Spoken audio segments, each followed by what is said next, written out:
Industrial bedrooms exude calm and cool. Exposed brick walls, iron finishes, and unpolished floors carry the creativity of the artist. And what better way to experience the house dash and dash and dash old dash factory vibe than in the place you sleep? Go back to your childhood with the roughshod wooden bed hanging from the ceiling. Hang iron pipes on your wall to hear how the water runs. Throw woolen throws and suede chairs beside factory carts, softening harsh surfaces. See our guide's tricks for creating beautiful. These type of bedrooms can carry color. Hanging on a stark concrete wall, a double-angled violet painting draws towards the center. A velvet wingback adds luxury to a steel hover lamp, while a pair of lamps add steel and copper to an inviting, velvet-covered futon. How to create the perfect industrial bedroom design to make your industrial-style bedroom mismatch on purpose. Shattered factory windows are filled with stained glass, the bed covered with pumpkin leather. Batch floorboards, an exposed brick wall, grated ceiling fan, and variety of patterns ensure a different home decor at every turn. Industrial is kind of an excuse to have your bedroom a little bit messy.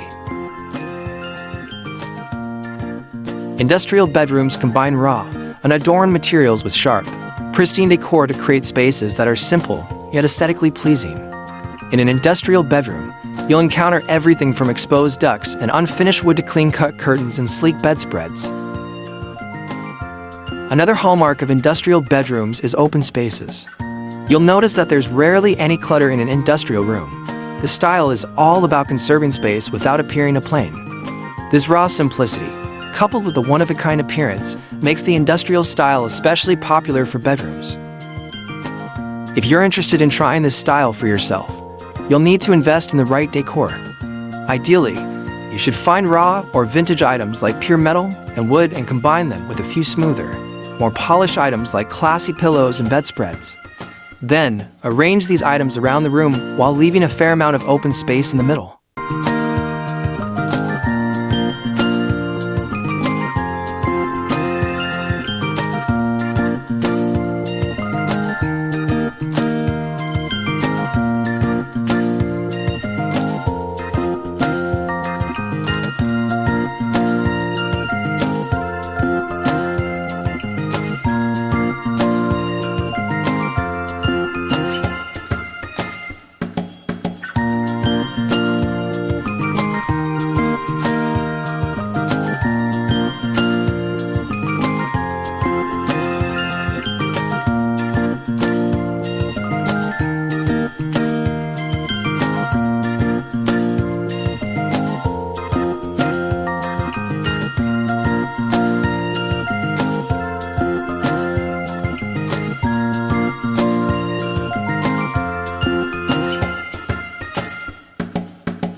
Thanks for watching. Have a nice day.